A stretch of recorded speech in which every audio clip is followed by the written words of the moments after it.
Somebody's cell phone going on. Y'all might want to get that. It's important. I swear it is. Boston University is home to one of the oldest King Day celebrations in the city of Boston. This year's program is hosted by the Howard Thurman Center for Common Ground in collaboration with the City of Boston, Boston University's Dean of Students Office, the Department of African American and Black Diasporic Studies, the Office of the Senior Diversity Officer, and Government and Community Affairs. Our aim is to celebrate the fullness of Dr. King, to explore sermons, speeches, and lectures that show the depth of Dr. King. Our theme today, Whose Quest for Peace and Justice, is inspired by King's Nobel Prize lecture delivered on December 11, 1964, prior to receiving the Nobel Prize.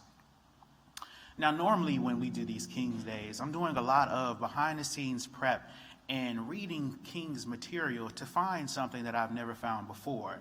So I was up into the 11th hour and I found a sermon that I felt pertinent to share with you all today. The following is an excerpt from King's sermon, A Knock at Midnight. Not only that, it's midnight in the moral order. Midnight is a time where all colors lose their distinctiveness and everything becomes merely a dirty shade of gray. In the sense of the moral order, midnight is a time where all moral values lose their distinctiveness. So in our world today, for so many people, there's nothing absolutely right, nothing absolutely wrong, just a matter of what the majority of people are doing. Over and over again, we see this. Most people live by the philosophy, everybody's doing it, so it must be all right. It's midnight in the moral order. And you know, midnight is a time when everybody's trying to get by. And this is exactly what we have done so often. We have ended up with our ethical relativism, feeling that the only thing right is to get by, and the only thing wrong is to get caught. And so today we don't talk about the Darwinian survival of the fittest. That was the theory that came along. But for us, it's a philosophy of survival of the slickest. Nobody is concerned about obeying the 10 Commandments in so many instances. They are not important. Everybody is busy trying to obey the 11th commandment, thou shalt not get caught. According to this tragic philosophy, it's all right to lie, but just lie with a little bit of finesse. It's all right to exploit and rob, but be a dignified exploiter so that when you do it, it becomes embezzlement rather than just stealing. It's all right to hate, but dress your hate in the garments of love and make it appear that you are loving when you are actually just hating. Just get by. This tragic moral laxity, this tendency to be caught in the chains of conformity is destroying the soul of our nation, the soul of the world, and so many individuals. That was an excerpt from A Knock at Midnight. We hope our show today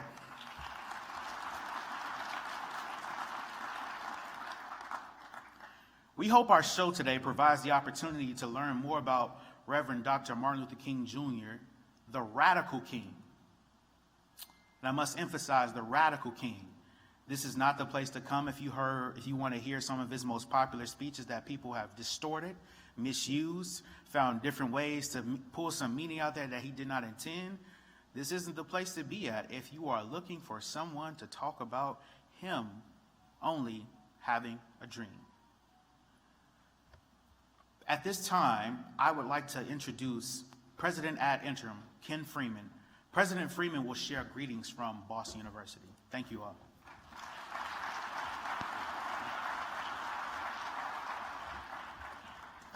Welcome.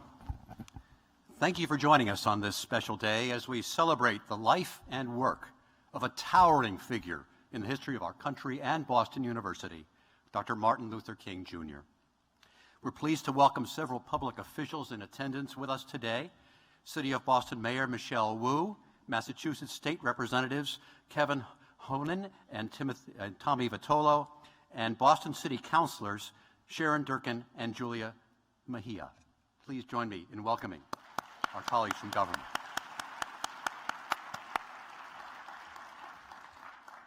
"60 years ago, in 1964, Dr. King was awarded the Nobel Peace Prize.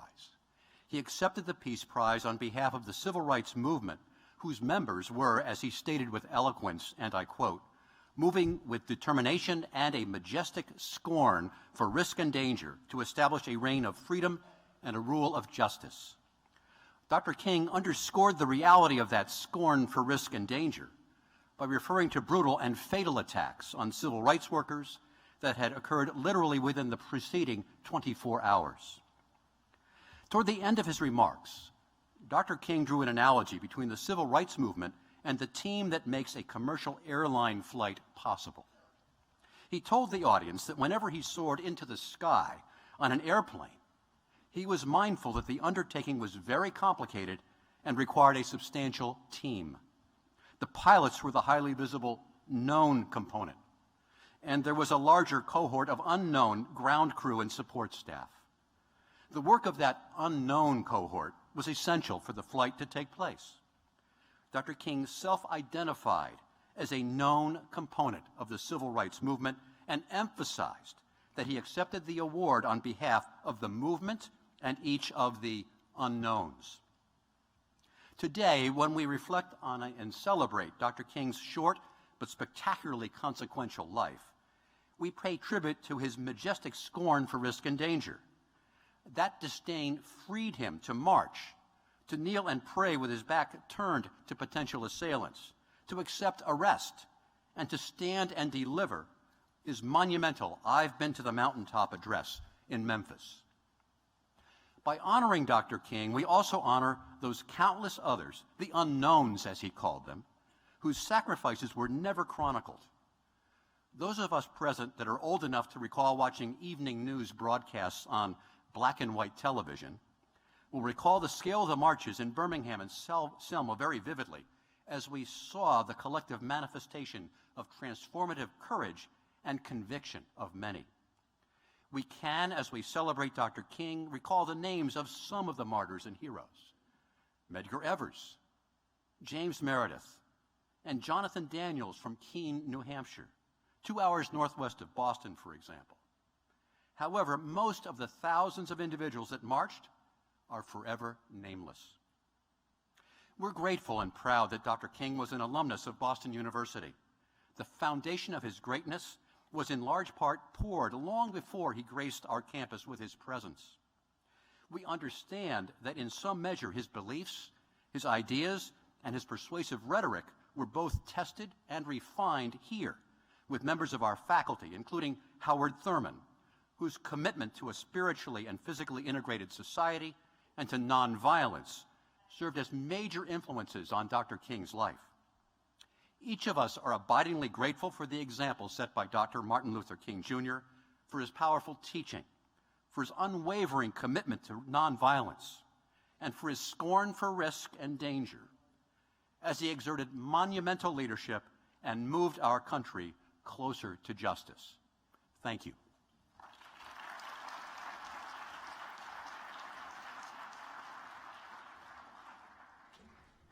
Please join me in welcoming BU student Karina Spinola.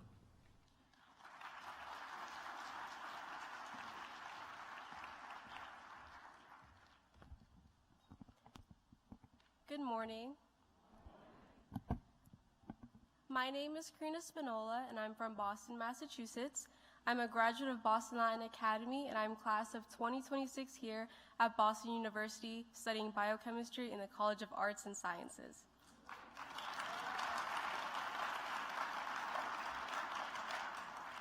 Thank you. Today, I'm going to read an excerpt from Martin Luther King Jr.'s Nobel Prize lecture. Following the reading, I will introduce Mayor Michelle Wu. This evening, I would like to use this lofty and historic platform to discuss what appears to me to be the most pressing problem confronting mankind today. Modern man has brought this whole world to an awe-inspiring threshold of the future. He has reached new and astonishing peaks of scientific success. He has produced machines that think and instruments that peer into the unfathomable ranges of interstellar space. He has built gigantic bridges to span the seas and gargantuan buildings to kiss the skies. His airplanes and spaceships have dwarfed the distance placed time in chains, and carved highways through the stratosphere. This is a dazzling picture of modern man's scientific and technological progress. Yet, in spite of these spectacular strides in science and technology, and still unlimited ones to come, something basic is missing. There is a sort of poverty of the spirit which stands in glaring contrast to our scientific and technological abundance. The richer we have become materially, the poorer we have become morally and spiritually. We have learned to fly the air like birds and swim the sea like fish, but we have not learned the simple art of living together as brothers.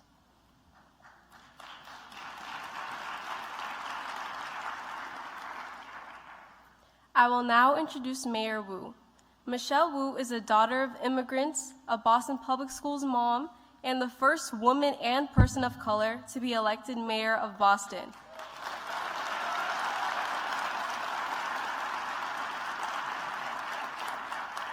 A fierce believer in the power of community and collaboration, she is committed to building a Boston where housing is affordable, transit is accessible, growth is sustainable, and every community has the resources and opportunities to thrive. Please join me in welcoming Mayor Wu to the stage.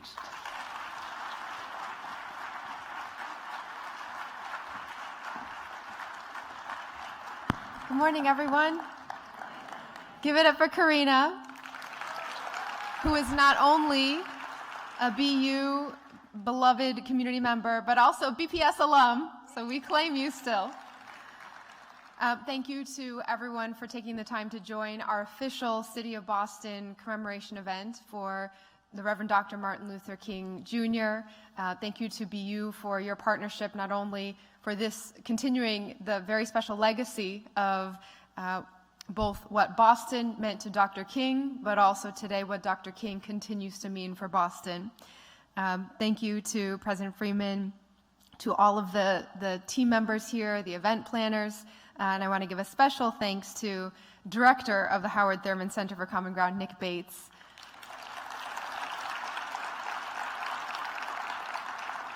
I'm not quite sure how they did it, but between today's event and the Civic Summit that Nick and the team also helped host here for the City of Boston, we're so grateful for all that you do to build community and to empower all of us to work in partnership.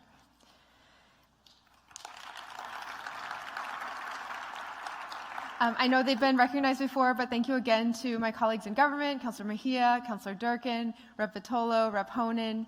We have members of our cabinet here as well. I see our Chief of Housing, Sheila Dillon's in the house, our Chief of Human Services, Jose Masso. I know our incredible age-strong Commissioner, Emily Shea, is somewhere in the audience as well. And thank you to all of our team members. Today is a moment of reflection, a moment of celebration, but also a moment for commitment to the work ahead. We'll hear later from the keynote speakers, Dr. Saida Grundy and Dr. Kienga Yamada Taylor. And I'm very proud that, again, one of our own, Destiny, is going to introduce both of them in a little bit. And so you'll get all of the insight and wisdom from the day there. I just wanted to reflect a little bit about where we are in this moment in our city and how the journey and the vision that Dr. King laid out for our entire existence as humanity is so intertwined with Boston's role in this moment. It is here at BU, where Dr. King came to learn, that we can reflect fully on how much he taught us, our city, our state, and our country across generations. He taught us that the democracy that's promised to us should have been working for everyone already. He taught us that justice for all can only be achieved together, and that a more perfect union must be as great as we dream it to be, and that we are willing to fight to secure it. Especially now, when violence and hatred threaten to divide us, it's important that we here stay the course on this journey toward justice that Dr. King envisioned so many years ago. We know the many, many ways in which he was a pilgrim for peace, a drum major for justice. He gave it his all on the quest so that generations of leaders and advocates could take up the torch afterwards and carry on. But I want to note today that Dr. King also held a special place for Boston and Massachusetts in that journey. He chose to come here to learn, to absorb, to refine, and to fall in love. And he came back and back. A year after he received that Nobel Peace Prize, he came to Boston. And the day before he led the march with 20,000+ residents from Roxbury to Boston Common, he gave a formal address at the Massachusetts State Legislature. And on that day in April of 1965, he rallied Massachusetts and Boston to do more, to reach further, to go faster, because he said, "It was from these shores that a vision of a new nation conceived in liberty was born, and it must be from these shores that liberty must be preserved." Our special responsibility in this moment of great challenge everywhere is to step up and step into the vision that we know is possible, but only if we're willing to include everyone in our community. So we must continue this marathon toward the unrealized promise of liberty and justice for all, knowing, as Dr. King did, that it won't be easy. In accepting his Nobel Peace Prize, he said, "We must still face prodigious hilltops of opposition and gigantic mountains of resistance. But with patient and firm determination, we will press on until every valley of despair is exalted to new peaks of hope." Dr. King's work is not yet over. And here in the city of Boston, with a coalition of people who, standing firm here in this room and all across our neighborhoods, are working every day to create those new peaks of hope with policies and programs and commitments that reflect what Dr. King taught us. In the coming weeks, we'll be announcing our Reparations Task Force as research partners, which marks the next major step on that journey toward truth, reconciliation, and repair. We're addressing the racial wealth gap by taking action and targeting every possible opportunity so businesses can earn city contracts and empowering more and more residents to purchase their first homes in Boston.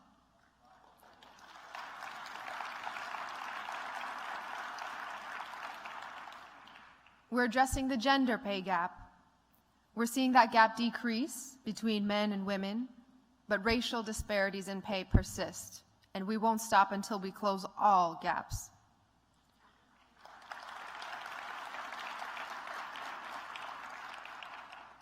We're working for our collective community safety, setting national precedents when it comes to how our Boston police come together with community members, faith leaders, neighborhood leaders, and partners to envision safety that comes from the ground up.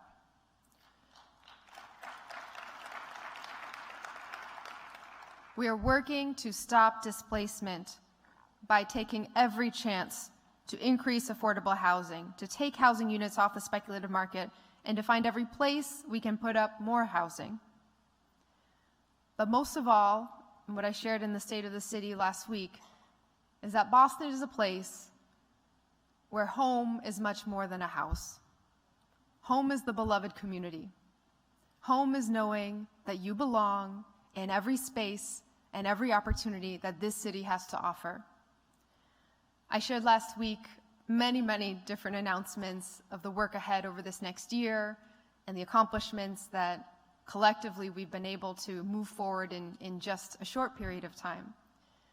But I want to lift up one of those announcements that took a long time to get us to where we are today, and that I want to ask for all of your help in continuing to move forward.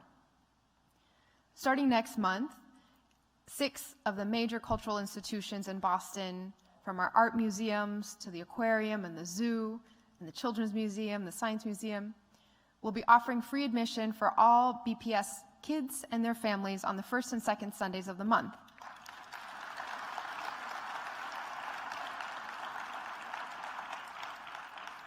This was a hard program to get off the ground because our cultural institutions are themselves in a time of great reckoning.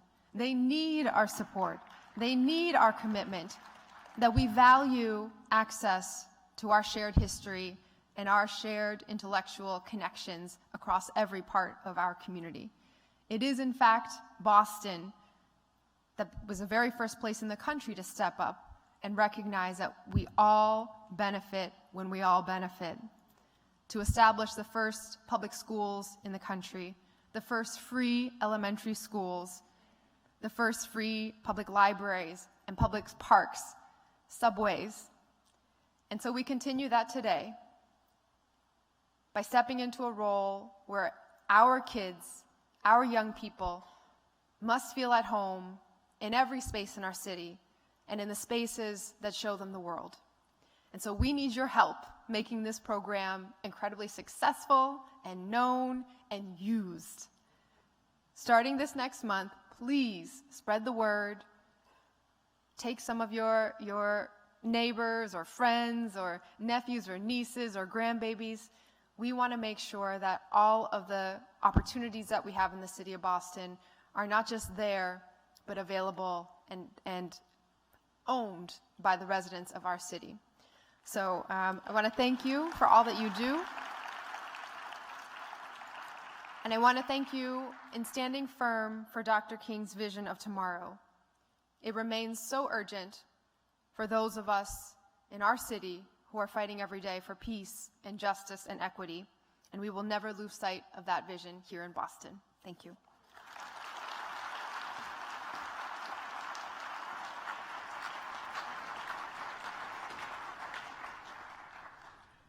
Please join me in welcoming BU student Destiny Perkins.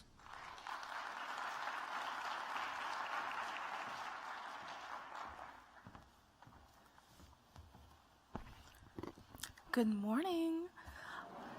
My name is Destiny My name is Destiny Perkins. I'm an artist and writer from Pittsburgh, PA. I'm a junior here at Boston University studying international relations at the Pardee School of Global Studies. I was honored to be an intern in the City of Boston Equity and Inclusion Cabinet for the Office of Racial Justice in the summer of 2023 and the fall of this year. Today, I am going to read an excerpt from Martin Luther King Jr.'s Nobel Prize lecture. Following the reading, I will introduce our keynote speaker, Dr. Taylor and Dr. Grundy. The word that symbolizes the spirit in the outward form of our encounter is nonviolence. And it is doubtless that factor which made it seem appropriate to award a peace prize to one identified with struggle. Broadly speaking, nonviolence in the civil rights struggle has meant not relying on arms and weapons of struggle. It has meant non-cooperation with customs and laws which are institutional aspects of a regime of discrimination and enslavement. It has meant direct participation of masses in protests rather than reliance on indirect methods which frequently do not involve masses in action at all. Nonviolence has also meant that my people and the agonizing struggles of recent years have taken suffering upon themselves instead of inflicting it on others. It has meant, as I said, that we are no longer afraid and cowed, but in some substantial degree, it has meant that we do not want to instill fear into others or into the society of which we are a part. The movement does not seek to liberate Negroes at the expense of the humiliation and enslavement of whites. It seeks no victory over anyone. It seeks to liberate American society and to share in the self-liberation of all the people. I will now introduce Dr. Kianga Yamata Taylor and Dr. Sayeda Grundy.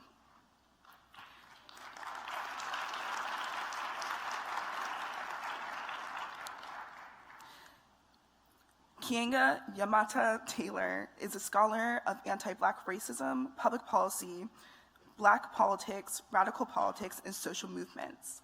She has written 3 award-winning books, including Race for Profit, How Banks in the Real Estate Industry Undermined Black Home Ownership, which was a semifinalist for the Pulitzer Prize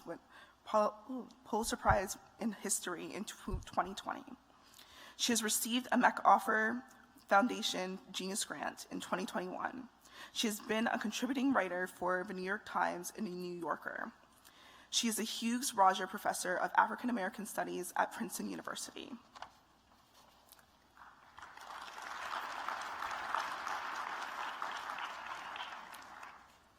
Saida Grundy is a feminist sociologist of race and ethnicity and associate professor of sociology, African American and Black diaspora studies, and women's and gender studies at Boston University.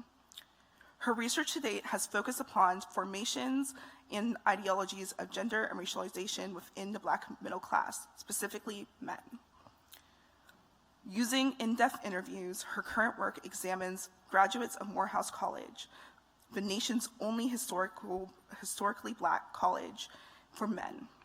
Quite simply, this work asks how, in light of an ongoing national climate in discourse about young Black men in crisis, the men of Morehouse experience racialization in the process of making manhood at an institution that frames Black male elites as a solution to the crisis and the rightful representatives of racial agendas. Her most recent book, Respectable: Politics and Paradox in Making the Morehouse Man, University of California Press, 2022, expands upon this work. Saida's research interests currently span examinations of masculinity and social justice capitalism, racialized rape culture, and bridging hegemonic masculinity theories to our understanding of campus sexual assault. Her work has been supported by the Boston University Center for the Humanities, the Woodrow Wilson National Fellowship Foundation, the Social Science Research Council, and the Andrew Mellon Foundation. Please join me in welcoming Dr. Taylor to the stage. Dr. Taylor will deliver the keynote speech. Following her speech, she will be joined on stage by Dr. Grundy for a dialogue. Thank you.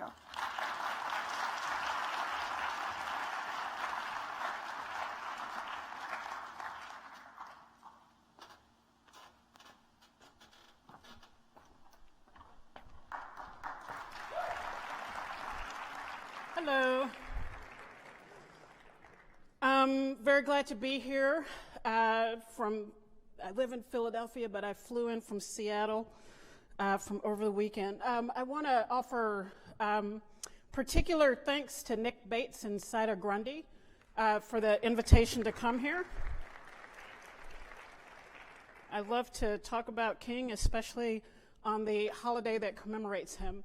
I always like to preface my remarks by saying that I offer them in the spirit of provocation, which I think is also a way of honoring the spirit of King. So with that, I will get underway, and then I look forward to talking to Dr. Grundy afterwards further.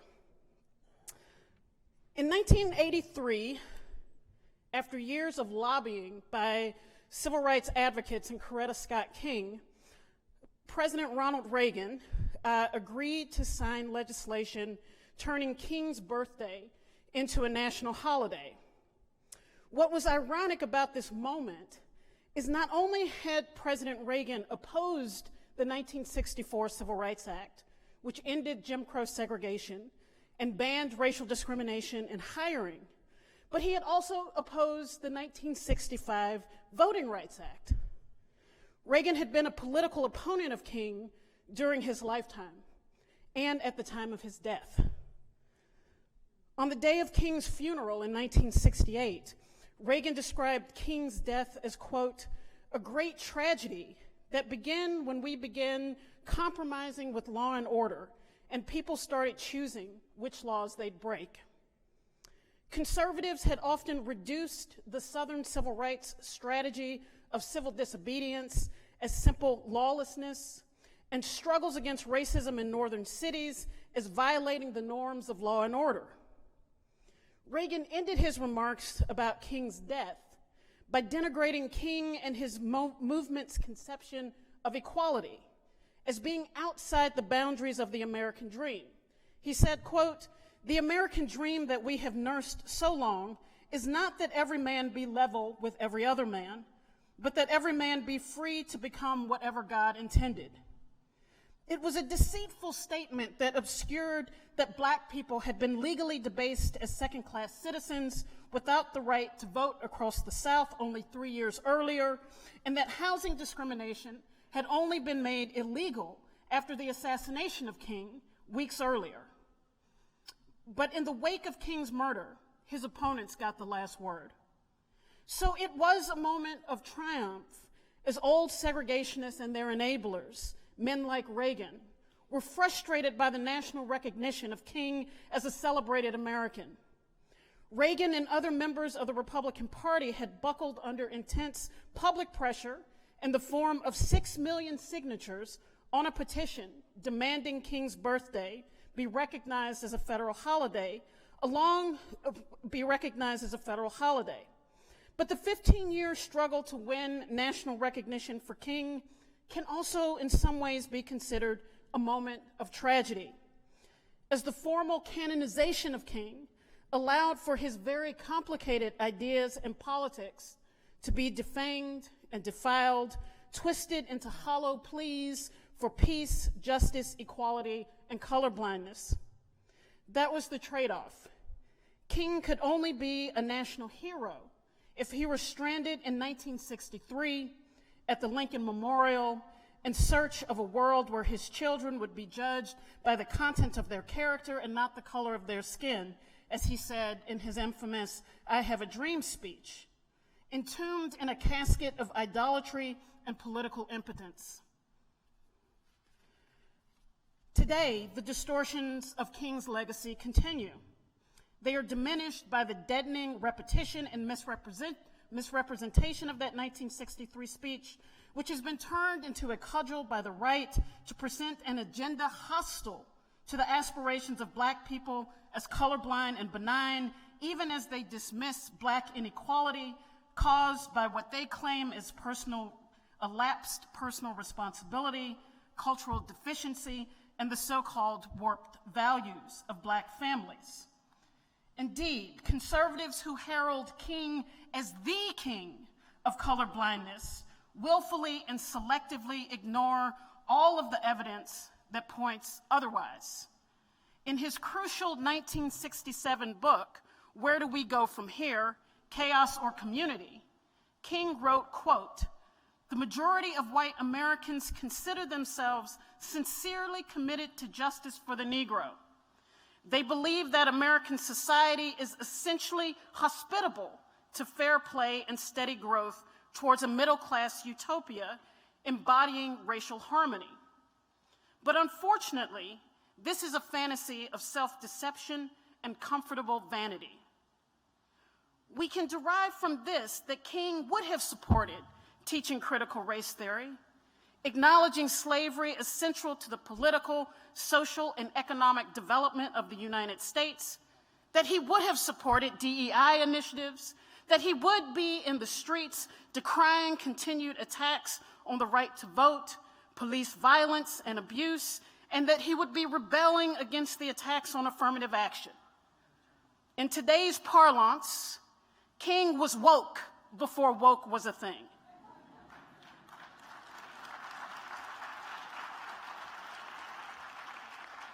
The distortions of King's legacy are not only owned by the right, however.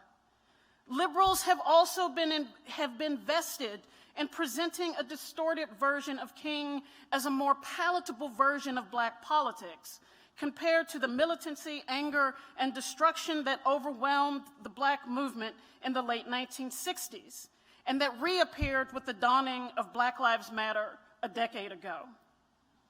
On the 50th anniversary of the March on Washington in August 2013, then President Barack Obama crystallized this historical rendering when he said, quote, If we're honest with ourselves, we'll admit that during the course of 50 years, there were times when some of us, claiming to push for change, lost our way. The anguish of assassinations set off self-defeating riots, legitimate grievances against police brutality tipped into excuse-making for criminal behavior. Racial politics could cut both ways, as the transformative message of unity and brotherhood was drowned out by the language of recrimination. That, Obama continued, is how progress stalled. That's how hope was diverted. That's how our country remained divided. This perception of riots as senseless and criminal are placed in contrast to the nonviolent movement that is seen as heroic, which has cemented a notion of King and the riots as essential opposites, with almost no recognition of the transformation of his own politics from the 1963 March on Washington to his emphasis on mass direct action, anti-imperialism, and anti-capitalism at the end of his life.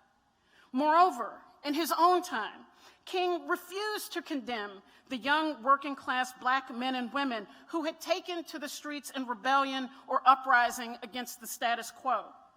In his infamous speech, Breaking the Silence, in opposition to the American war in Vietnam, he said at the Riverside Church in New York City, almost 1 year to the day that he was assassinated in 1968, quote, "As I have walked among the desperate, rejected, and angry young men, I have told them that Molotov cocktails and rifles would not solve their problems. But they ask, and rightly so, what about Vietnam? They ask if our own nation wasn't using massive doses of violence to solve its problems to bring about the changes it wanted. Their questions hit home, and I knew that I could never again raise my voice against the violence of the oppressed in the ghettos without having first spoken clearly to the greatest purveyor of violence in the world today, my own government."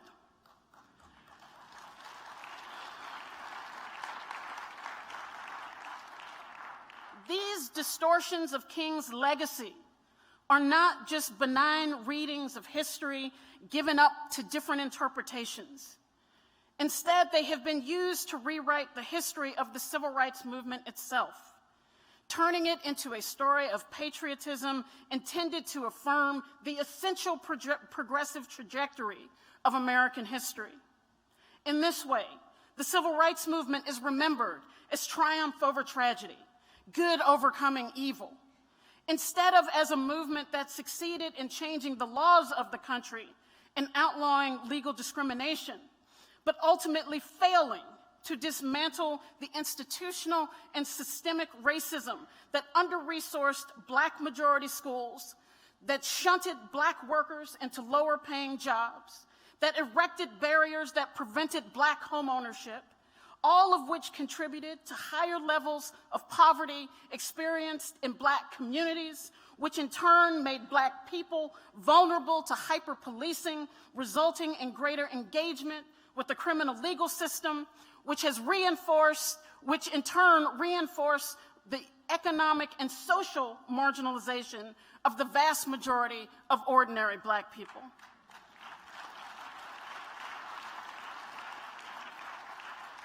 The movement did undo the laws that made it impossible for black people to frequent restaurants or hotels across the South, but it did not ensure that they would have the economic capacity to frequent those establishments once the barriers were removed.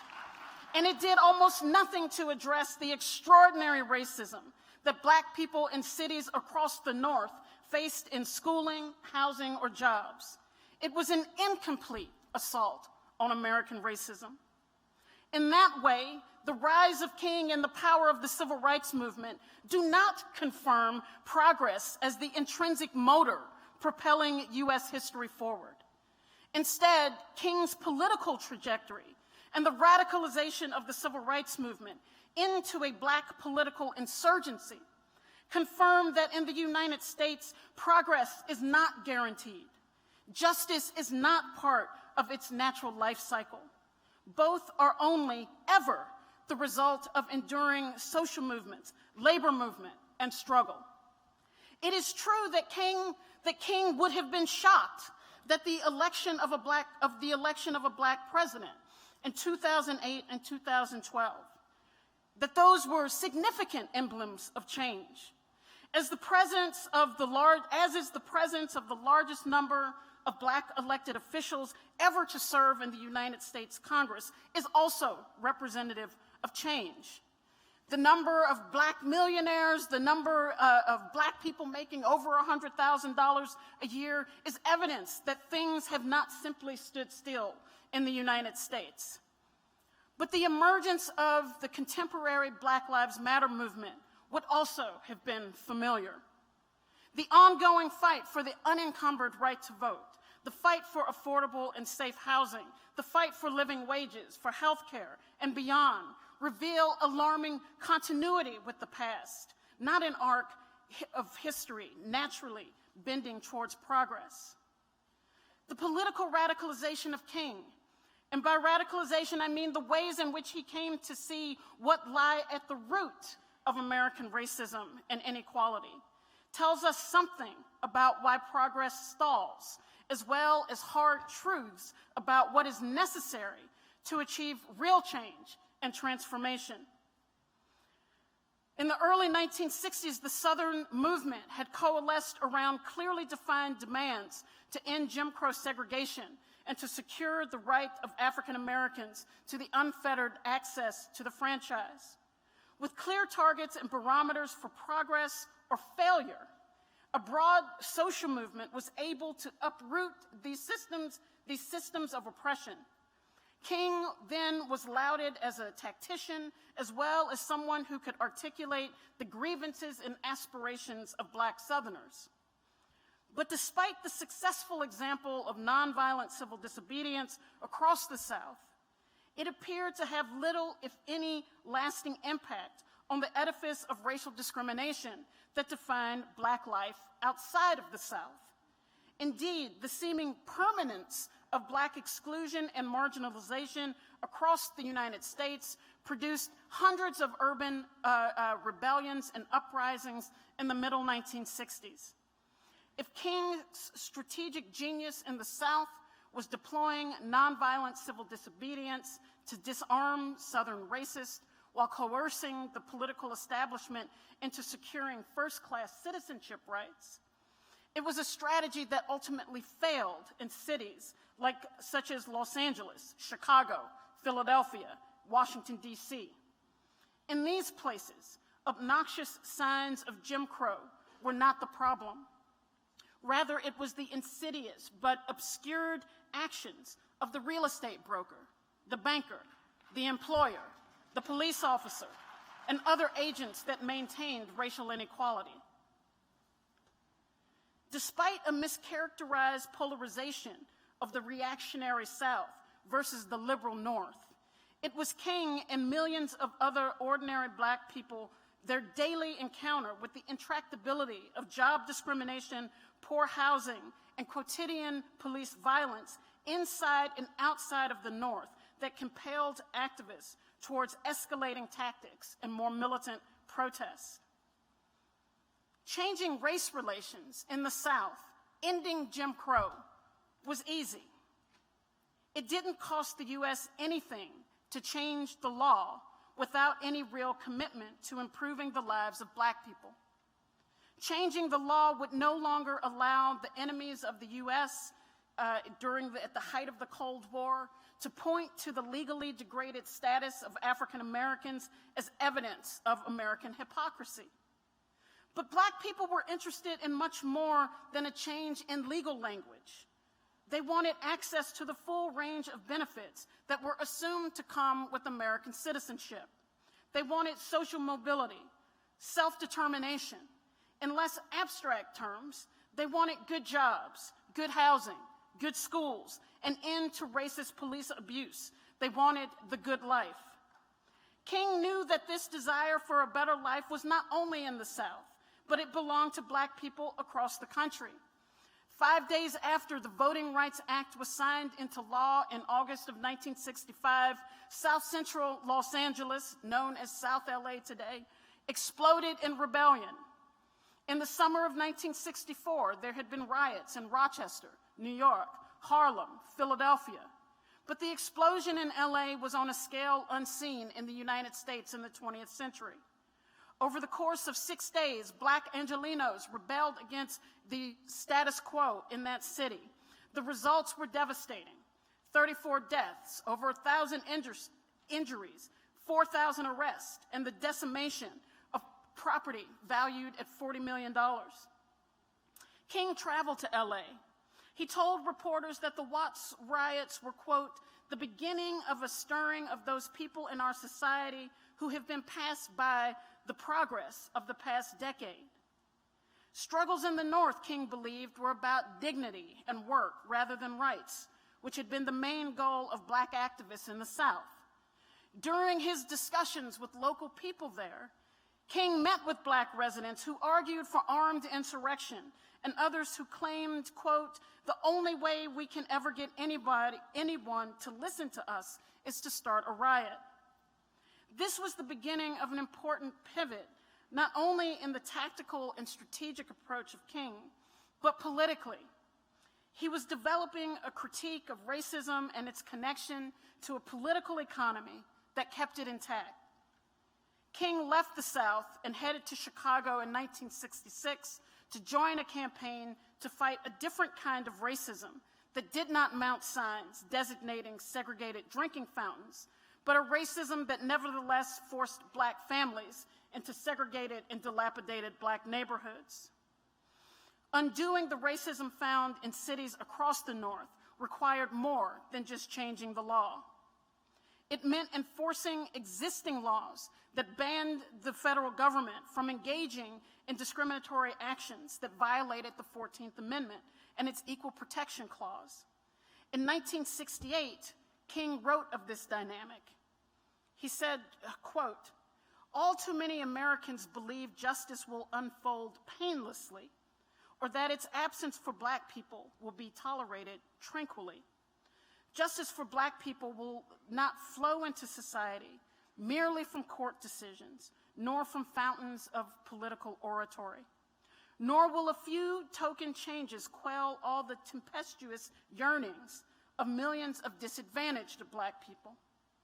White America must recognize that justice for Black people cannot be achieved without radical changes in the structure of our society. The comfortable, the entrenched, the privileged cannot continue to tremble at the prospect of change in the status quo. He continued, when millions of people have been cheated for centuries, restitution is a costly process. Inferior education, poor housing, unemployment, inadequate health care, each is a bitter component of the oppression that has been our heritage. Each will require billions of dollars to correct. Justice, so long deferred, has accumulated interest, and its cost for this society will be substantial in financial terms. This fact has not been fully grasped because most of the gains of the past decades were obtained at a bargain price. The desegregation of public facilities cost nothing. Neither did the election and appointment of a few Black officials. The price of progress would have been high enough at the best of times, but we are in an agonizing national crisis because of a complex, profound problem has intersected in an explosive mixture. We have to talk about the radical king. Over the course of the 1960s, Lyndon Johnson's War on Poverty and the Great Society, the great social welfare programs of that era, could not keep up with the pace of Black anger. From 1964 through 1968, more than 500,000 African Americans were involved in more than 250 uprisings across the country. This was roughly the same number of soldiers that had been deployed to serve in the Vietnam War. And it was the same war that would be the undoing of the Johnson administration. Over the course of the decade, the war leached crucial resources away from the war on poverty. King began to connect the U.S. war in Vietnam to the deteriorating conditions in U.S. cities. He wrote, "We are spending all of this money for death and destruction, and not nearly enough money for life and constructive development.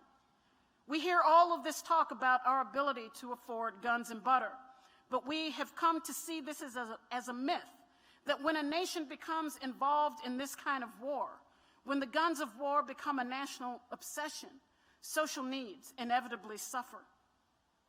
King was taking down the wall that the political and economic establishments used to separate domestic politics from foreign policies. He debunked the lie at the core of the Johnson administration that they could deliver guns and butter. And he pointed out how the Vietnam War had made it impossible to satisfy the deep need that existed on the home front. Moreover, an administration invested in the evisceration of the Vietnamese people could not truly be a society committed to developing the human potential of its own people. Between 1965 and 1975, the U.S. and its allies dropped more than 7 million tons of bombs on Vietnam, Laos, and Cambodia. From the mid to late 60s, young people, among others, including King, were radicalizing because of the slow pace of change. It would be wrong to say that there was no change over the course of the 60s. There was lots, but none of it was enough. The radicalization driven by disappointment with the political status quo, the deepening quagmire in Vietnam, pushed ordinary students, everyday people, and King himself to radical and even revolutionary conclusions. By the late 1960s and the months and weeks prior to King's death, his view of the problems facing Black people became more complex and their resolution more complicated. The failure of government to adequately provide for its citizens while lavishing the military with unquenchable human and financial resources forced King and others to come to different conclusions on how to transform the gross inequities that were strangling American society. For some young people, it led them to rebellion and violence against those they believed to be responsible for their condition. Other young people gravitated towards anti-capitalist politics as they were convinced that American capitalism would never equitably share the spoils of its tremendous riches. Throughout the 60s, the United States experienced tremendous economic growth as it informally became known as the affluent society. And yet the country teemed with riots. In a poll taken in 1967, after the largest riots of the era, 70% of Black people blamed the riots on housing conditions. 59% of Black people said that they knew someone who lives in, quote, rat-infested housing. But most importantly, 70% of all Americans believe that the federal government should create a big federal program to provide jobs and housing to Black city dwellers. But by the end of 1967, when upwards of 20,000 American troops had been killed in Vietnam, driving Johnson to seek even more funding for the war, deepening the U.S.'s commitment to be there, by the end of that year, the U.S. had already spent that year alone $78 billion on the war, the equivalent of spending $679 billion today. But the U.S. could not afford a war on poverty and a war in Vietnam. So in every aspect of life, housing, education, access to jobs, all of the measures of the quality of life, of the good life, for most working class people, that was no longer a possibility, and frustration easily spilled over into violence. King understood the riots as what he described as the voice of the voiceless, but he knew that angry eruptions could not undo the underlying reasons for the endurance of economic inequality. When Martin Luther King left Chicago at the end of 1966, after months of trying to break the colored line of residential segregation in that sprawling city. He too concluded that the Black freedom movement needed different measures of progress when the passage of civil rights legislation, crucial to the development of Black life in the South, had not had any impact outside of the South. King contrasted the difference between ending legal racism and the more insidious forms of institutional racism that could be measured by disparate outcomes. He said, quote, slums with hundreds of thousands of living units are not as easily eradicated as lunch counters or buses are integrated. Jobs are harder to create than creating voting rolls. It is easy to conceive of a plan to raise the minimum wage and thus, in a single stroke, extract millions of people from poverty. But between the conception and its realization, there lies a formidable wall. Someone has been profiting from the low wages of Negroes. Depressed living standards for Negroes are a structural part of the economy. Certain industries are based upon the supply of low-wage, underskilled, and immobile non-white labor. Hand assembly factories, hospital services, housework, agricultural operations using itinerant labor would all suffer shock, if not disaster, if the minimum wage were significantly raised. A hardening opposition to the satisfaction of Negro needs must be anticipated as the movement presses against financial privilege. King came to believe that the racial crisis of the 1960s was deeper than just the question of civil rights.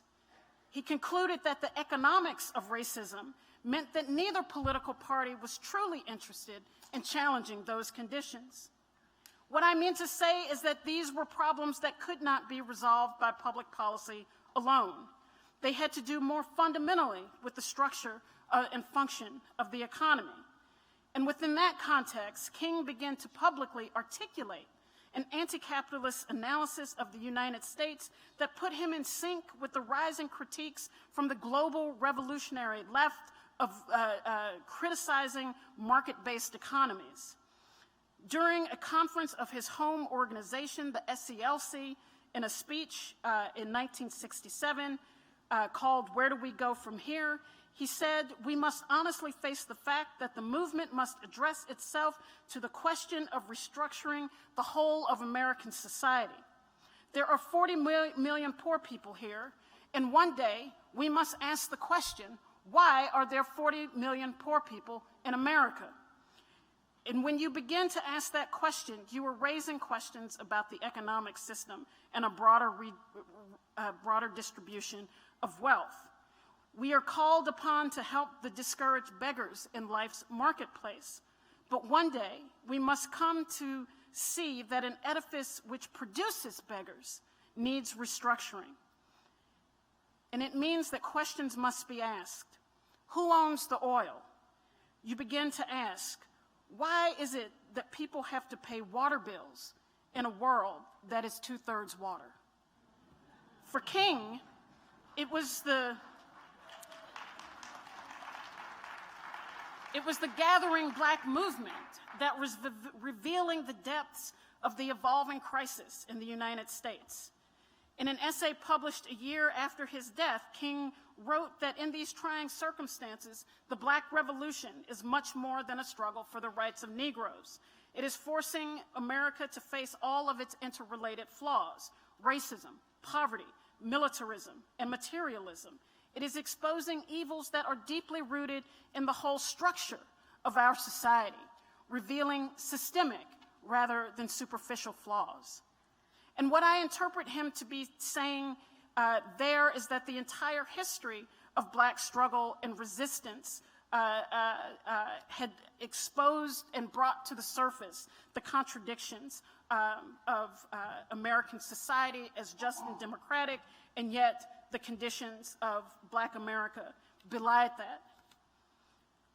By the end of the 1960s, James Baldwin spoke to this dynamic when he said in an interview discussing the socially discombobulating impact of Black activism, If you move out of your place, everything is changed. If I'm not what the white man thinks I am, then he has to find out what he is.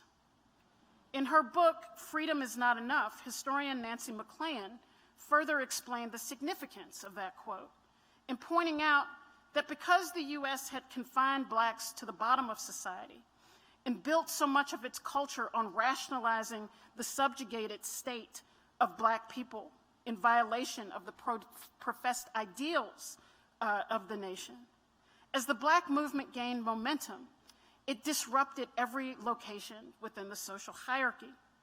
The very identity of whites was built on their assumption of who black people were. To unsettle that was to bring into question their self-conceptualization as well. As McLean elaborated, if blacks were not who whites insisted they were, then not only were most white men not who they thought they were, but neither were most white women, whose standing had long been defined with reference to race.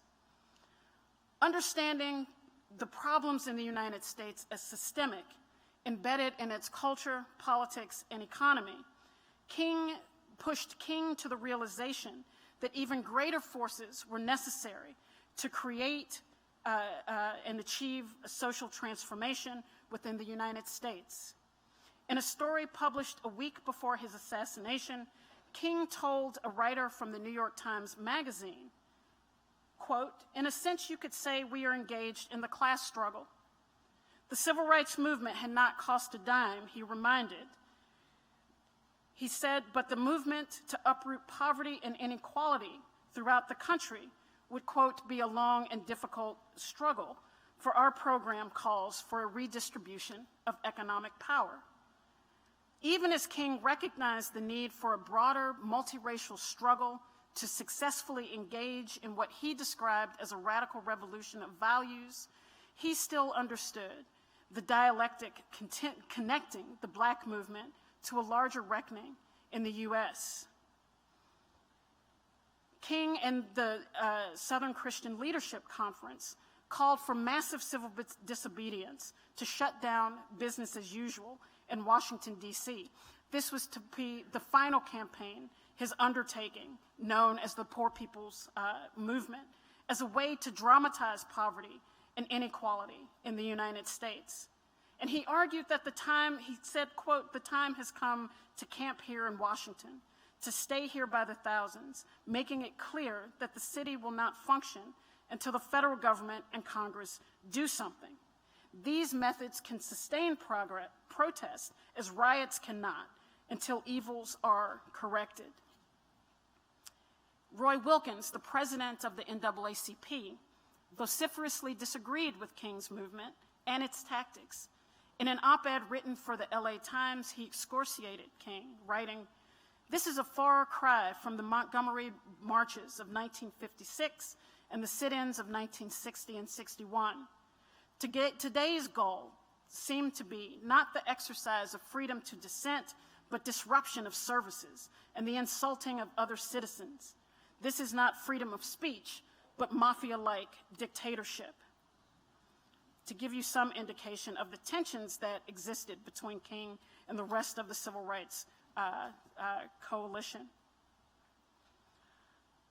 Ultimately, King was assassinated in Memphis, Tennessee, standing in solidarity with black workers who were trying to form a union, sanitation workers who were trying to form a union in that city. Since his assassination, the interrelated flaws of American society have only intensified in the 50 years or so since King first raised them. Indeed, the conditions warranting what he described as class struggle have become worse as wealth inequality within the United States has continued to grow. In conclusion, this annual King holiday should not be an occasion to treat King as a static figure, fixed in time, making a single speech in 1963. But it's also not a time to make speeches where we drop exquisite quotes from King with no real thought about what they mean in the world today in which we live.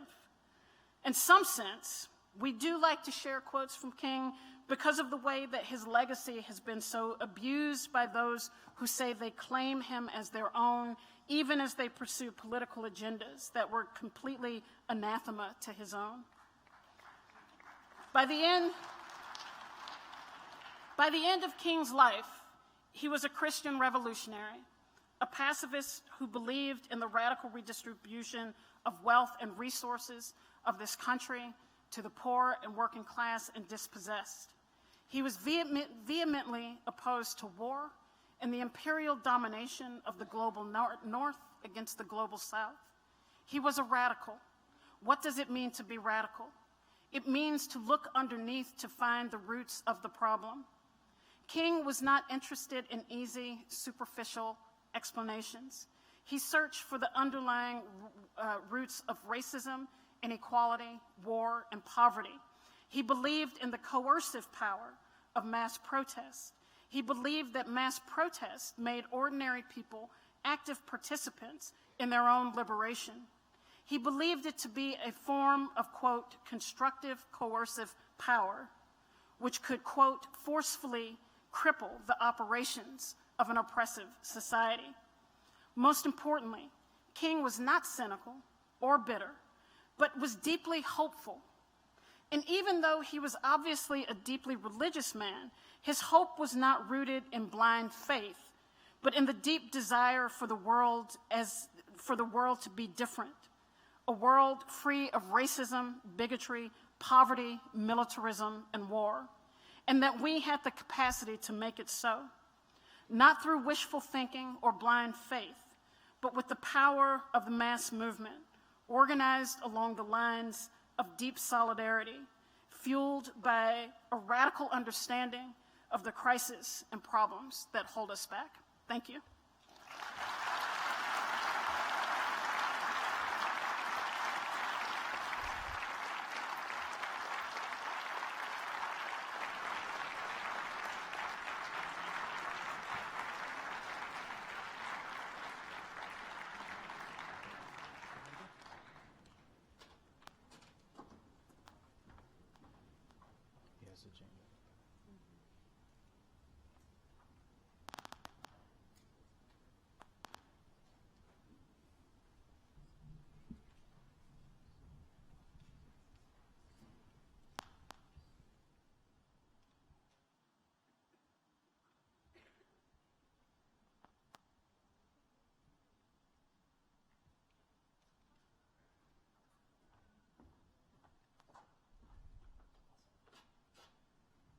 Please join me in welcoming Dr. Saida Grundy to the stage.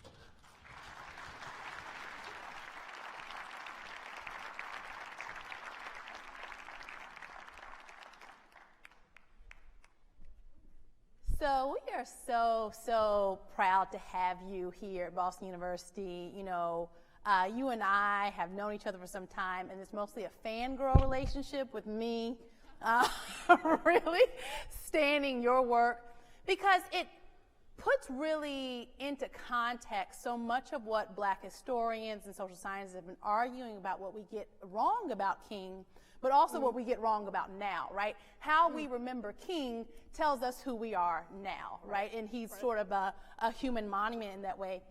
I want to ask you to talk more about the Poor People's Campaign. Because when we talk about legacies of King, these aren't actually abstract. Right. Many of them are quite literal. Post-assassination, that year, into the spring, the Poor People's Campaign meets on the Washington Mall, Yep. and is really only disbanded because the assassination of Bobby Kennedy means that his funeral procession will have to come through the city, Right. and they sort of, out of respect, sort of pack up the tent in the Washington Mall. When we think about King, and your work teaches us so much about the years post-assassination, when we move from King's idea of economic justice being bottom up to what you call predatory inclusion, meaning that the markets immediately shift to, it's not good to exclude Black people openly from capitalism. How about we find a way to actually prey on them while including the markets? What do you think that the Poor People's Campaign tells us about how King would challenge sort of where his movement got usurped afterwards? That's a great question. I would say that part of what came with the Poor People's Campaign, which none of us know enough about, because it was an important strategic pivot in King's politics, which, I mean, it's not necessarily in his politics, but tactically, how do you build his notion of a beloved community as a political coalition, bringing together a wide variety of marginalized and dispossessed people, which, inevitably in this country was a multiracial movement that brought black people, white people, Mexican Americans in particular at this time together in a political movement to fight for what the People's Campaign had come up with, which was called a freedom budget. And this was a really kind of social democratic idea, meaning that a belief that the government had an obligation to really create a floor through which poor and working class people could not fall through, no matter what the vicissitudes of the national economy were going through. And this was during a time of, as I said in the talk, of American affluence and expanding American economy. It was before the first wave of recessions that really began to strangle the U.S. economy in the early 1970s. And so there was, a sort of material and real concrete idea that much more could be done because the economy was still growing. And so, I think that the freedom budget is really important. The idea that the state has an obligation. I know there was a slide, guaranteed annual income, that there were resources to be used to alleviate poverty, inequality, and suffering that was happening. And so, one of the things that I look at as cite a reference is this idea of predatory inclusion, the transition from exclusion, excluding black people, to including black people, but on different terms, on unfair terms that are shaped by the years of exclusion. And what I mean by that, and this is why, to me, it's in sync with King's idea about restitution. He says restitution is costly, which is to say that I look at the issue of housing, that you can't have 34 years of legal discrimination in housing, which occurred in the U.S. In 1934, when the Federal Housing Administration is created. They create programs that consciously, deliberately, in writing, exclude black people. And so this is the law from 1934 until 1968. So we have 34 years of legal discrimination. And then legal discrimination is banned, and then the people in charge say, now you are free to go on your way. And please give us your money. Yes, right. But what happened to black communities that were excluded from loans, and not just mortgage loans to buy a house, but African Americans could not get home improvement loans, those small loans that allow you to keep up your property. And so the housing in black communities was much older because there was no development. It was in much more distressed condition. And so when legal discrimination was then banned, bankers, realtors used those conditions of dilapidation and deterioration that had been caused because of 34 years of legal redlining and said, oh, look at the condition of your community. Yeah. We're going to have Yeah. to charge you more for Yeah. loans Yeah. because this place looks risky. Yeah. You people don't look like you can take care of property. You look like poor neighbors. So now we will use that as the basis to charge you more, right? To give you subprime, meaning less than prime loans. And so those things are connected in the sense that they have their roots and legacy in racial discrimination. And when you don't address that, when you don't address the harm that has happened as a result of racial discrimination, that when the period of inclusion comes, it's inevitably on unfair terms. And so part of the freedom budget was intended to address the unfair terms that had set Black people back, that had made Black people predisposed to poverty, predisposed to inequality, to say that this is not something that has to do with Black attitudes or Black behavior, but that this has been structured into an economy that sanctioned legal discrimination. And the end of, you can't just end it by saying, oh, no more discrimination, without addressing what the discrimination did in the first place.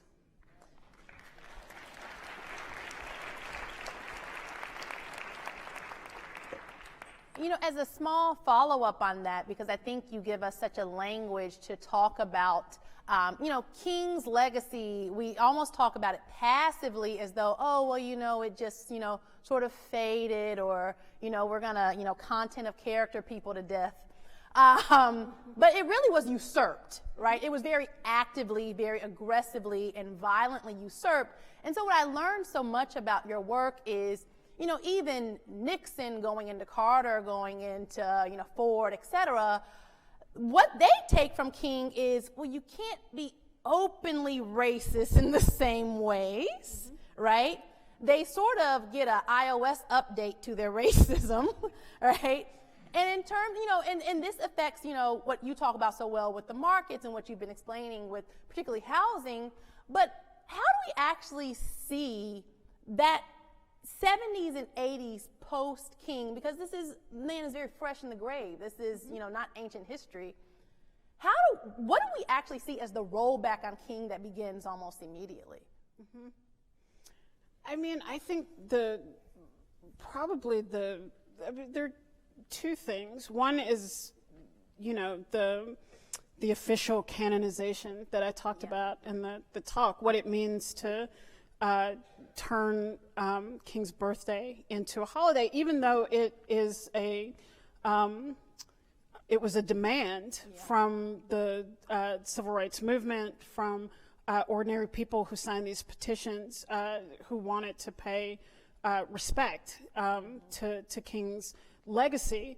The way that canonization of King then helps to facilitate a national narrative that is really projected onto him, and that does not at all fit his own political development over time, or even how he was viewed at the end of his life. When King was assassinated, he was one of the most reviled figures in the United States, from the political establishment that was aghast that he had spoken out against the Vietnam War, but also from, you know, some of his collaborators, or had been collaborators in the civil rights movement. I read briefly from Roy Wilkins, who was the head of the NAACP, was probably the most vociferous critic of King in the kind of civil rights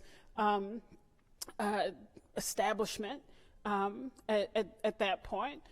So there was that, the way that people's legacies can be distorted in death because the person is not here to refute the characterization. But I think that there was also a kind of deliberate effort by conservatives to use King as a prop for colorblindness. I mean, it's still astounding the way that the speech, which actually, when you look at the entirety of the I Have a Dream speech, you know, they're really searing parts of that. Absolutely. That even in its own time, right, in 1963, really challenged this idea that King is kind of oblivious to race, and is just talking about the need to ignore race and focus on, you know, on color blindness.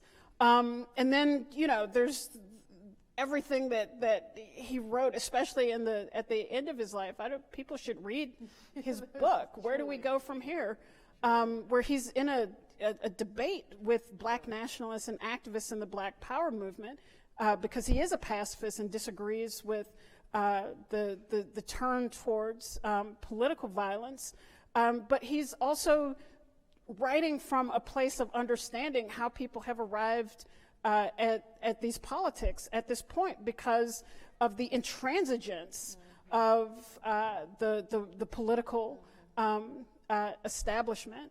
And so I think that the effectiveness of using colorblindness, projecting that as King's politics, I think one of the reasons that it's effective is because the backlash against the movement becomes focused and intense in a way that paints black people as unreasonable, as wanting unreasonable things, as being undeserving. It's some of the same things that you hear now that, you know, we spent all this money on the welfare state.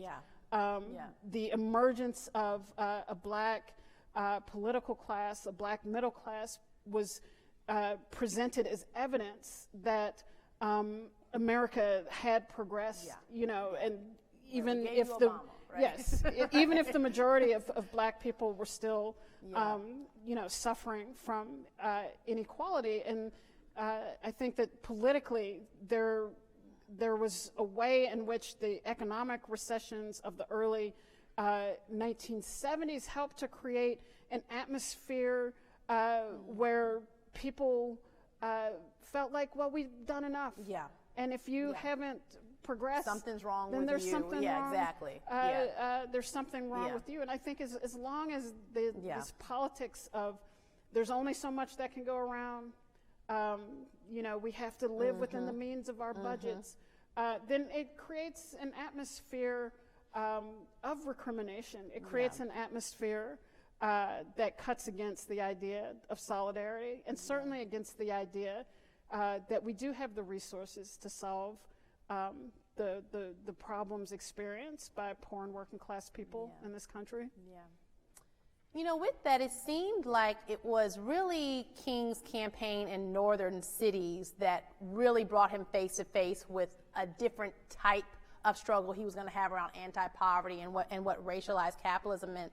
So black conditions in northern industrial cities were perhaps where he realized what poverty, racism, and militarism were doing to black people, far from the shadows of, you know, a whites only sign and Jim Crow de facto laws. King and his lieutenants were really masterful tacticians at embarrassing the nation by drawing out the backwardness and in-your-face violence of the white Southerner. You talk about this so well in your work. But in the North, his northern allies seemed fine with his movement being contained to the South. But they really turned on him when he comes north and starts talking about black liberation, right? He hit a hurdle, really, in the North. You know, King always said the place where he feared for his life was Cicero, right outside Chicago, right? A very white enclave right outside of Chicago. But when he, when he brought his call for black power and liberation to the North, his white allies turned against him. And in fact, he used the example of King organizing against slum conditions on the west side of Chicago and being met with the response from then Mayor Richard Daley, who simply denied that black ghettos existed, right? That King was just almost disarmed by like someone who could just say, well, I don't even know what you're talking about. Our blacks are fine here, right? What about King, you know, what do you think that King, as we now have this lens of history, What do you think he misjudged about northern cities that still relates to cities like Boston, your home, Philadelphia, and what we see today, where conditions have not greatly changed for Black people here? I mean, I think that the whole campaign across the South had two goals, had two very easily defined goals: end Jim Crow and secure the right to vote. And so you could have a kind of tightly crisp, organized campaign that had a discernible objective that you could either succeed or fail. But what do you do when there is no law saying that Black people have to live here and can't live? There's no law that dictates that. What had arranged that in Chicago in particular were decades of mob violence, white homeowners that organized each other so that whenever African Americans breached a certain neighborhood, their houses were bombed. Absolutely. In the early 1920s, there was on average something like a Black home bombed once a month. In every northern city. Yeah. I mean, it was So really, so there were informal ways of maintaining residential segregation. But how do you organize a campaign around that? Who is the target of that campaign? So I think, there was an underestimation of what it meant to try to change what we describe now as institutional racism, where you don't need a particular bad actor to be implementing something because they don't like you. But that it is the practice, the kind of impartial, dispassionate practice of bankers, real estate people, the result of which is this exclusion.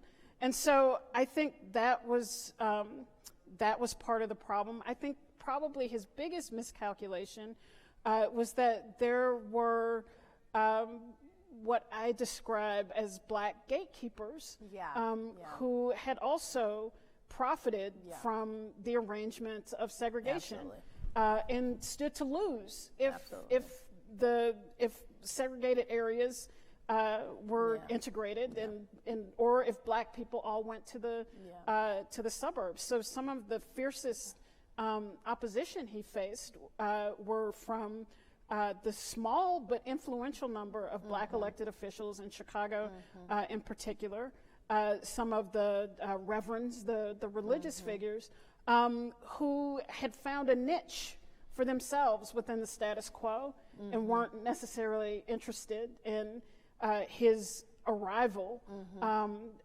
for them out of nowhere to disrupt this arrangement that had been sort of carefully worked out over the course of the Great Migration from the 20s up into the 60s. That's a long time for routines to be established, reputations to be secured, to all of a sudden have that upended.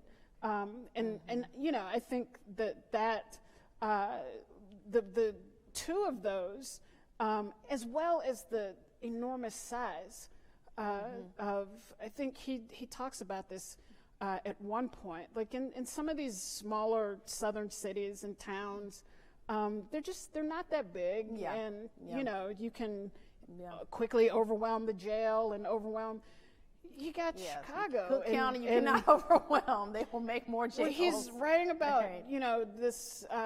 There's a riot, a white riot in this area called Marquette Park, and it's just hundreds and hundreds and hundreds of people who have mobilized against King, and it was just like, one, those numbers were enormous, but then, and I noticed this too for myself when I lived in Chicago for 15 years. When I first moved there, a place like New York is probably similar to Boston, these smaller cities, that there's segregation, but it's not like you have to go far if Yeah. you're in a black Yes, neighborhood. it's across the to- street. Yeah. That's why, I mean, Boston's history of violence, as I've always taught my students, is about the immediacy of these neighborhoods are across the street from each Right. other. So in Chicago, no. You're going miles and miles and miles of just deep, Yeah. enclosed A segregation. bifurcated city. Yeah, Absolutely. like Yeah. literally, Yeah. when I noticed it when I first moved in, driving from north to south, that this was literally miles Yeah. of a quote unquote black neighborhood, and so you immediately understand that it's so total Yeah. and concentrated that it can't be accidental. Absolutely. I mean, it would be Absolutely. impossible for this Absolutely. to have just happened. Yeah. That it had to actually be organized. And Yeah. so I think, maybe he'd have a different experience if he'd come somewhere like Boston Yeah, or Philly, which is similar, that the city is small enough that, yes, there are segregated areas, but it's like 2 blocks. And then 2 blocks later, you're like in a white neighborhood, But Chicago is a different animal altogether. And truly, it reminds me that, there are cultural and economic aspects of Chicago's and Boston's and Philly that are very similar. And one is, the racialized class hierarchy is different from the South in that black, repression was so replete in the South that, the white poor were rural, but in southern cities, basically black people were making up all the rungs of your laborers, of your low wage workers. The competition in the North with the white working class was perhaps something that the movement perhaps thought they would respond differently to. What do you think that tells us about, what is it about white self-interest in the North that would keep people who otherwise, much like we see today, otherwise would benefit from this Poor People's Campaign, but were fairly absent from it in terms of their sort of wages of whiteness, as Du Bois talked about, this idea that their currency of whiteness, even as they were also working class and poor, somehow gave them a psychological leg up over black people in the same conditions? I think there are like 2 things, really. I think one is they're related. One is the economy of scarcity, where we're just told there's just not enough. Yeah. So when there's not enough, then everybody's kind of out, for themselves. And to sort of reinforce that is we have an approach to governance where you get nothing, right? Like in the United States, unlike, many of its European peers, although, there's always an effort to try to in government to get closer to the United States, but they're constrained because of the strength of the labor movement. But here you get nothing. Yeah. There's no guarantee to education. There's no guarantee to health care. You can work. Yeah. And you can get as much as your capacity to work allows you. So it means that the scarcity and the hysteria around scarcity is even more intense. And so if you look at something like housing, well, why is it that you have these white homeowners that are so hysterical, really, about the presence of black people in their communities? Well, because their investment in housing is the largest investment that they have. Their ability to have the value of that housing accrue over time means that you can send your kids to college, means that you can perhaps retire with some relative dignity. And so anything that is posed as a threat to that makes people, anxious and angry. And so, of course, the U.S., the federal government, and following the lead of the private sector, had made black people dangerous to property values because of this 34-year history Right. where the federal government, again, led by the private sector, said that we won't invest in black neighborhoods because Yeah. we believe it to be risky. And this And leads just to because they were black, there was nothing about the behavior of black Oh no, people. it's just only their because presence. they're absolutely. It's only because they're black. Yeah, redlining had no other criteria. And so it means that it's true that your property value might go into decline. And then because we have a government that offers you nothing except the absolute bare minimum, you know, try living on Social Security if you're a working class person in retirement, that is the bare minimum you get, then it makes people crazy about property values. So I think the scarce model, the acceptance that, well, there's not enough. There's not enough education to go around, so we sprinkle it out. Some people can have access to it for the right price. Some people can't. There's not enough housing. There's not enough good jobs. There's not enough health care. So everyone is scurrying, competing with each other for the limited resources that exist in our state. The federal government makes it all worse because there's no aspect of a welfare state here, and you can't even say it. You know, it's in Mississippi, in Iowa, they have rejected food assistance for this is now in our current 21st Brett century Favre world. knows well.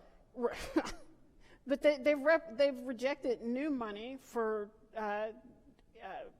hunger programs for children, and at least now there's no subterfuge. It's like we don't want to expand the welfare state. And So no. I say Brett Favre mockingly because he deserves to be mocked, but also because it really is. He's not an exception. That in many of these state welfare rosters, they've actually usurped welfare. Welfare is actually going to conservative programs, is going to marriage training, marriage counseling, and also just being taken from poor people. We have, just about a minute and a half left. I want to ask you sort of a bigger picture question. When, you talk so much about the radical king, because king is often presented as a foe or at least someone who's an alternative to black radicalism, right? But actually, King and the mainstream movement had buried not only tenets of radicalism, and also had tenets of using defensive violence, right? They were nonviolent, but they also protected themselves. When we talk about, the color blindness of King's legacy being used against black people, what do you also think about the civil rights movement, how that's used against black activism now? Oh, I think it happens in both ways, because a lot of the black kids, young black activists, this is not your grandparents' civil rights movement. It's like, well, you don't actually know anything about the grandparents' civil rights movement. They took far more bullets than you did. That was Twitter fingers. I mean, that was a radical movement. Absolutely. And the white supremacist kind of architecture across the South will tell you that it was a radical movement, and there's no other way to understand how that social movement could break a kind of 100-year stranglehold on political power. People often forget the Civil War ended, and then there was literally 100 years, almost to the day, the subjugation of black people under Jim Crow and without a right to vote. The war ended in 1865. Black people did not get the right to vote across the South until 1965. That's like 100 years to the day. 100 years of not enforcing the 15th and so Amendments. So it absolutely was a radical movement that was limited by its objectives. Its objectives was to change the law across the South, not to do all of these other things that King finally concluded, but it inspired black people outside of the South who had gone north, believing it or imagining it to be what was described as the land of hope, only to be confronted by a different form of discrimination. So it only stood to reason that it would take a different kind of political mobilization and organizing to confront that. And I think that the failure to upend that order of institutional systemic racism is, of course, then what leads to the eruption of Black Lives Matter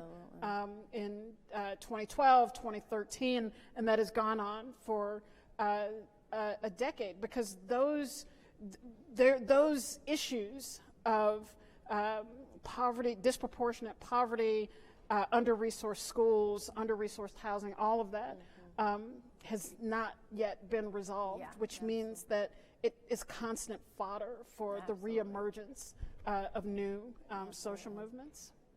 Thank you so much. This has been such a pleasure. Thank you. This is.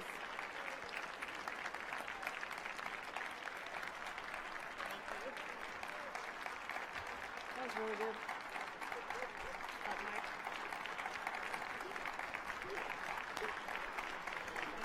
you. I think I'm escorting you off stage. You want me off stage?